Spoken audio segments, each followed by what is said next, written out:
Muito bem, para fazermos o resumo e aplicação da lição número 10, o estudo que fizemos essa semana, vamos pontuar alguns assuntos e então fazer a devida aplicação, porque foi um estudo muito importante. João falando sobre Jesus, o caminho, a verdade e a vida, assim nos deixou muito conscientes do que nós podemos esperar do Senhor Jesus Cristo. Jesus é a vida em si mesmo, Jesus é a verdade, Jesus é o caminho. João, o discípulo amado, mostrou em diversos pontos o relacionamento de Deus com seu Filho, Jesus Cristo. O relacionamento de Jesus com as pessoas. A forma como Jesus tratava aqueles que o maltratavam. A paz que ele possuía era imperturbável. E o zelo que ele tinha pelas coisas de Deus mostrava que realmente ele havia vindo de um lugar que não era a terra, era do céu. Ele disse diante das pessoas que estavam infestando o templo, assim como se fosse um grande comércio. O templo estava parecendo um shopping, uma outlet, cheia de vendinhas e casinhas que vendiam coisas. E Jesus expulsou todo mundo. E disse: o zelo da casa do Senhor me consome. Por isso, como disse um escritor, um dia a verdade divina vestiu-se de homem e conviveu com a humanidade sofredora e aflita. Conservava-se em paz, mesmo diante das tribulações mais turbulenta e assustadora.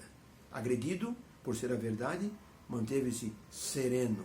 Caluniado por fazer parte da verdade, ou por fazer da verdade sua mensagem principal, exemplificou verdade e tranquilidade diante das pessoas. Diante da tempestade, no meio do mar, ele acalmou o vento, acalmou o mar e acalmou o coração dos discípulos. Pregado na cruz, permaneceu em paz. Todavia, antes de partir, teve o prazer de dizer: a minha verdade vos deixo. A minha paz eu vos dou como modelo a ser copiado. Jesus foi o mestre que executava, diferente dos mestres da época dele que só falavam. Jesus, ele pregava, ele curava e ele mostrava o caminho para o reino de Deus. Os tradicionalistas, os fariseus, apenas diziam e cobravam. Eram fiscais da santidade. Não realizavam nada de bom para o povo. Jesus deu o exemplo e isso marcou muito a vida dos discípulos.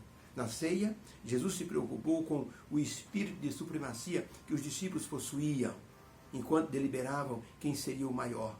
Jesus tomou uma toalha, abaixou-se e deu uma lição de humildade da mais grandiosa conta.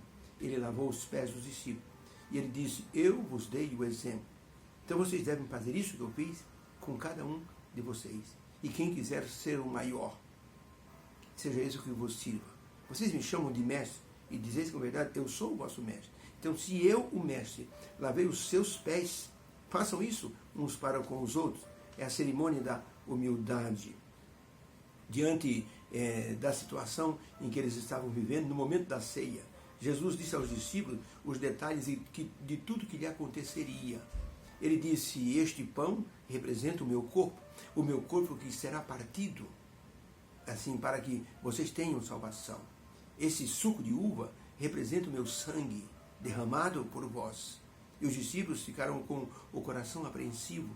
Diante disso, Jesus disse: calma, não se turbe o vosso coração. Eu vou preparar lugar para vocês, e quando eu for e preparar lugar, eu voltarei e vos levarei para mim mesmo. Diante disso, Tomé levantou uma questão, dizendo: Senhor, como sabemos que é o lugar para onde o Senhor vai? Jesus disse: Tomé, eu sou o caminho, Tomé. Eu sou a única forma de você chegar ao Pai e chegar também ao céu. Só Jesus é a verdade absoluta, pois João disse: ele é o Criador, ele é o Logos de Deus, ele é a palavra criadora que estava com Deus no princípio de tudo. Só Jesus pôde dizer: eu sou o que sou. Por isso, quem segue Jesus como o caminho não se engana, pois ele é a verdade que conduz à vida eterna. Aqueles que abraçam Jesus descansam no Senhor, sem nenhuma dúvida de que acordarão na manhã da ressurreição. Os que não têm Deus morrem desesperados, como aquele maquinista que morreu em desespero. Ele era um zombador das coisas de Deus. Na hora da morte dele, ele gritava alucinado: onde está o freio? Eu estou afundando. Pelo amor de Deus, alguém puxa o freio. Morreu numa agonia indescritível. Não tinha Deus no coração. Os que dormem no Senhor, dormem calmamente. e dizem para aqueles que estão ao seu redor: eu quero acordar na manhã da ressurreição e quero ver vocês. O que João enfatizou como verdade, ele derivou de tudo que João viu acontecer na vida de Jesus. A forma como Jesus se revestiu da glória e como ele também se revestiu da forma humana para salvar a raça caída no pecado. Para saber de tudo isso, os profetas mencionaram em várias épocas o aparecimento do Messias. Cada época, um sinal indicava que o Messias estava para chegar. Isaías chegou a dizer: ele será o príncipe da paz, o conselheiro, Deus forte, Pai da eternidade. Ele será levado como um cordeiro assim perante os seus tosquiadores, uma ovelha muda. Ele não vai abrir a boca. E Zacarias disse: quando ele vier, ele converterá o coração dos pais aos filhos, porque adiante dele vem alguém para anunciá-lo. Era João Batista.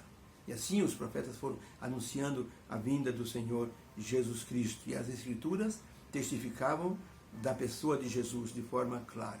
Por isso, é fundamental estudarmos hoje a palavra de Deus, porque encontraremos alento para a segunda vinda de Jesus. Os judeus não atentaram para as profecias. E hoje nós temos as profecias para os últimos dias. As pessoas que assim ignoram essa profecia vão ficar espantadas, vão ficar desesperadas. Mas aqueles que esperam vão assim se alegrar com muito júbilo e vão dizer: este é o Deus que nós estávamos esperando. Um famoso pregador disse: se não buscarmos na Bíblia conhecer o nosso Salvador, nós estamos mal, porque há pecado até na nossa santidade, existe incredulidade até na nossa fé, o nosso amor está mesclado pelo ódio, e existe a lama da serpente até na flor do nosso jardim. Temos que buscar essa Escritura. Precisamos conhecer melhor quem é o Senhor Jesus para sermos transformados e aguardar assim a sua vinda. Quem fala de Jesus? A palavra de Deus. Que ela seja o nosso guia. Deus abençoe. Você tenha um feliz sábado na presença do Senhor. O caminho, a verdade e a vida. Fica com Deus.